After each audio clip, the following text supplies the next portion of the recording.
Hi friends, this is the second lecture of the medicine lecture series. Today we are going to talk about acute coronary syndrome. It is a collection of 3 diseases. They are unstable angina, non-ST elevation myocardial infarction and ST elevation myocardial infarction. Acute myocardial infarction. Classic angina of at least 30 minutes. Duration, plus. ST segment elevation in 2 or more. Contiguous leads, more than 1 mm in limb leads or more than 2 mm in precordial leads. Or it can present as new or presumably new left bundle branch block. Or ST segment depression more than 2 mm in V1-V2 leads, as true posterior infarction. The most frequently used electrocardiographic criterion for identifying acute myocardial infarction is ST segment elevation in 2 or more anatomically contiguous leads. In the early stages of acute myocardial infarction, the electrocardiogram may be normal or near normal. Less than half of patients with acute myocardial infarction have clear diagnostic changes on their first trace. About 10% of patients with approved acute myocardial infarction, on the basis of clinical history and enzymatic markers, fail to develop ST segment elevation or depression. Let's talk 7 causes of ST segment elevation. First, acute myocardial infarction. High takeoff. Second, benign early repolarization. Third, left bundle branch block. Fourth, left ventricular hypertrophy. Fifth, ventricular aneurysm. Sixth, coronary vasospasm or Prince-Metal's angina. Seventh, pericarditis. This ECG shows acute pericarditis. This shows early repolarization. LV aneurysm. Okay, then the standard 12-lead ECG is recorded in the first instance. In addition, V4R and V7 to V9 also must be recorded for RV infarction and posterior infarction. If the ECG is normal but chest pain is very suggestive, serial ECG recordings must be made. This is because cardiac enzyme assays will be too late for sufficiently early diagnosis to enable thrombolytics to be administered. Repeat ECG at 10-minute intervals up to 30 minutes and repeat ECG at 30-minute intervals up to 90 minutes is very important. Thus a total of 7 ECGs are performed for suspected AMI where the initial ECG is normal. If the ECG remains normal, then there is no indication for thrombolytic therapy. The patient may be treated as for non-ST elevated myocardial infarction. The earliest signs of acute myocardial infarction are subtle and include increased T-wave amplitude over the affected area. T-waves become more prominent, symmetrical, and pointed. Hyperacute T-waves are most evident in the anterior chest leads and are more readily visible when an old electrocardiogram is available for comparison. These changes in T-waves are usually present for only 5 to 30 minutes after the onset of the infarction and are followed by ST segment changes. This shows sequential ECG changes of acute myocardial infarction. In practice, ST segment elevation is often the earliest recognized sign of acute myocardial infarction and is usually evident within hours of the onset of symptoms. Initially, the ST segment may straighten, with loss of the ST T-wave angle. Then the T-wave becomes broad and the ST segment elevates, losing its normal concavity. As further elevation occurs, the ST segment tends to become convex upwards. Initially the ST segment may straighten, with loss of the ST T-wave angle. Then the T-wave becomes broad and the ST segment elevates, losing its normal concavity. As further elevation occurs, the ST segment tends to become convex upwards. The degree of ST segment elevation varies between subtle changes of less than 1 mm to gross elevation of more than 10.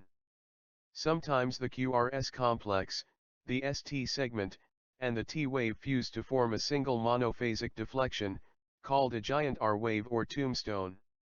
As the acute myocardial infarction evolves, changes to the QRS complex include loss of R-wave height and the development of pathological Q waves.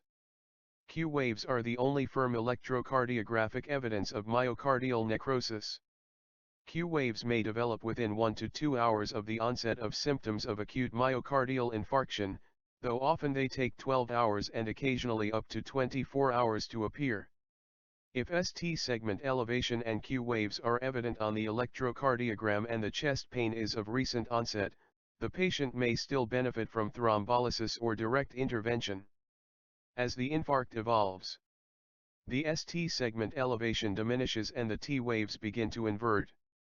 ST segment elevation associated with anterior myocardial infarction may persist for longer, and if a left ventricular aneurysm develops it may persist indefinitely.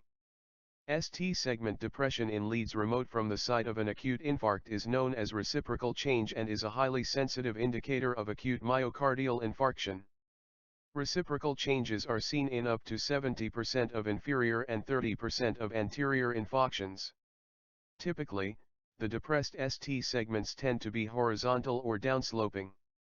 The presence of reciprocal change is particularly useful when there is doubt about the clinical significance of ST segment elevation. Reciprocal change strongly indicates acute infarction, with a sensitivity and positive predictive value of over 90%, though its absence does not rule out the diagnosis. Reciprocal changes are most frequently seen when the infarct is large, and they may reflect an extension of the infarct or occur as a result of coexisting remote ischemia. Extensive reciprocal ST segment depression in remote regions often indicates widespread arterial disease and consequently carries a worse prognosis. Then we will discuss about right ventricular infarction. Right ventricular infarction is often overlooked, as standard 12-lead electrocardiography is not a particularly sensitive indicator of right ventricular damage. Right ventricular infarction is associated with 40% of inferior infarctions. On the standard 12-lead electrocardiogram, right ventricular infarction is indicated by signs of inferior infarction, associated with ST segment elevation in lead V1. Right-sided chest leads are much more sensitive to the presence of right ventricular infarction. The most useful lead is lead V4R, an electrode is placed over the right fifth intercostal space in the mid-clavicular line. Lead V4R should be recorded as soon as possible in all patients with inferior infarction, as ST segment elevation in right ventricular infarction may be short-lived. The diagnosis of right ventricular infarction is important as it may be associated with hypotension. Treatment with nitrates or diuretics may compound the hypotension, though the patient may respond to a fluid challenge. Right ventricular infarction usually results from occlusion of the right coronary artery proximal to the right ventricular marginal branches, hence its association with inferior infarction. Less commonly, right ventricular infarction is associated with occlusion of the circumflex artery, and if this vessel is dominant there may be an associated inferolateral wall infarction. Posterior myocardial infarction. Posterior myocardial infarction refers to infarction of the posterobasal wall of the left ventricle. The diagnosis is often missed as the STA. The changes of posterior myocardial infarction are seen indirectly in the anterior precordial leads. Leads V1 to V3 face the endocardial surface of the posterior wall of the left ventricle. As these leads record from the opposite side of the heart instead of directly over the infarct, the changes of posterior infarction are reversed in these leads. Standard 12-lead electrocardiography does not include posterior leads. Early detection is important as expeditious thrombolytic treatment may improve the outcome for patients with posterior infarction. The R waves increase in size, becoming broader and dominant, and are associated with ST depression and upright T waves. This contrasts with the Q waves, ST segment elevation, and T wave inversion seen in acute anterior myocardial infarction. Ischemia of the anterior wall of the left ventricle also produces ST segment depression in leads V1 to V3, and this must be differentiated from posterior myocardial infarction. The use of posterior leads V7 to V9 will show ST segment elevation in patients with posterior infarction. These additional leads therefore provide valuable information, and they help in identifying the patients who may benefit from urgent reperfusion therapy. Then we will talk about indications for thrombolytic treatment.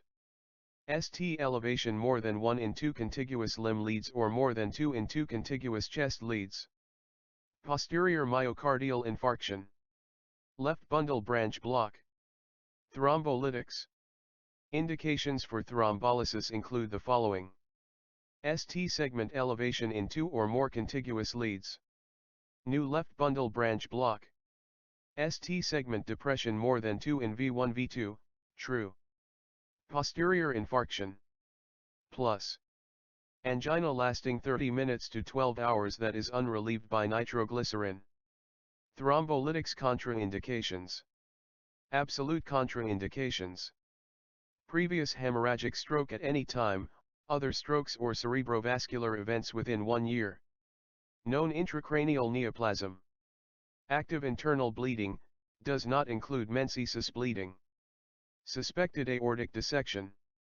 Let's talk what are the relative contraindications. Severe uncontrolled hypertension on presentation, blood pressure than 180/110. History of prior cerebrovascular accident or known. Intracerebral pathology not covered in contraindications. Current use of anticoagulants in therapeutic doses, INR more than 2.0 to 3.0, known bleeding diathesis. Recent trauma, within 2 to 4 weeks, including head trauma. Recent internal bleeding. For streptokinase/anistroclase, prior exposure, especially within 5 days to 2 years, or prior allergic reaction.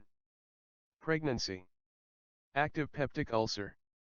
Some degree of hypotension is almost inevitable with streptokinase.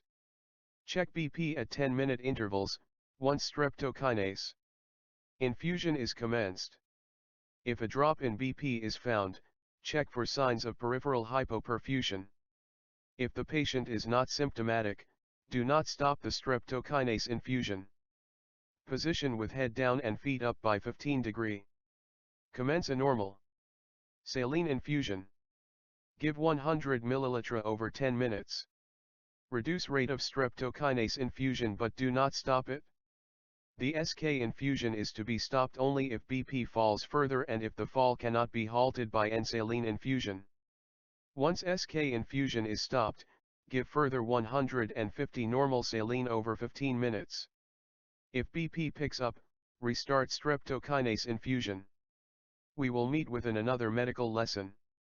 Goodbye. Hi friends, this is the second